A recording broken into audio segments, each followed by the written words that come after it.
All right, what's up, guys? Today, the topic is going to be the difference between what is a complex system and what is a complicated system. So, a complicated system is a system that consists of many different parts, but when each part is taken out in isolation, it can be identified and its role within the system can be easily understood. An example of this would be like a car engine, where together all the pieces end up, making an engine.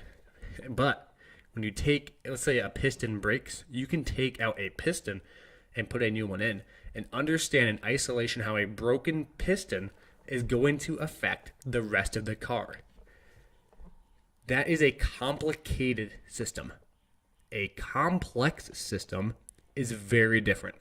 A complex system is where you cannot understand in isolation how each part is interconnected with one another.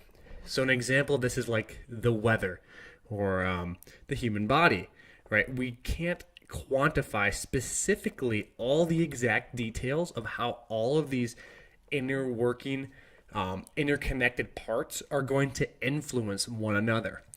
A very reductionist approach is looking at the human body and saying that it is a complicated system. So this is saying, oh, if we, isolate muscle fibers or specific joints, we can predict the end product or end outcome of an individual. Now we cannot. We can kind of, I say this loosely, we can somewhat infer what the outcome might be, but we cannot predict to the exact precision of being 100% correct, unlike how we can predict how a broken piston is going to affect a car. So in a complex system, we have what are called interconnected webs, it's a network essentially where we have all these different entities or nodes or pillars that are connected to one another in a very, very small ripple in a pillar that might not seem like much actually can result in a large outcome or disturbance or a totally different product. An example of this is actually when you look at weather. And so the idea in term butterfly effect,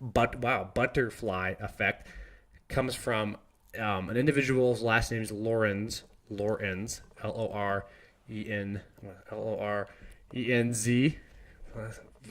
it. Lorenz. I spelled that correctly. Lorenz. I had to take a peek at my notes really quick. Lorenz. And what he was actually working on and doing was trying to predict the weather based on a set of, schematics or information he had. And what he actually ended up doing was he printed out the information and put it back in the computer. So let me take a step back. He ran a predictive sequence and he got an output. And so he was like, okay, well, I'm going to take those same numbers. I'm going to put them back in the system and see if I get the same output. And what he did was he ended up taking it out and putting it back in. But when he printed it out, I believe the story goes that the number decimal only rounded to the 1,000th place. And so it actually rounded the decimals. And what happens is he ran it back in the system and it tried predicting it again and it gave a totally different, outcome. And what happens is small changes or differences between individual numbers, in this case for the weather prediction, maybe it's system functioning in the human body, can lead to a drastically different outcome. And so this is where the difference between a complicated and a complex system comes into play.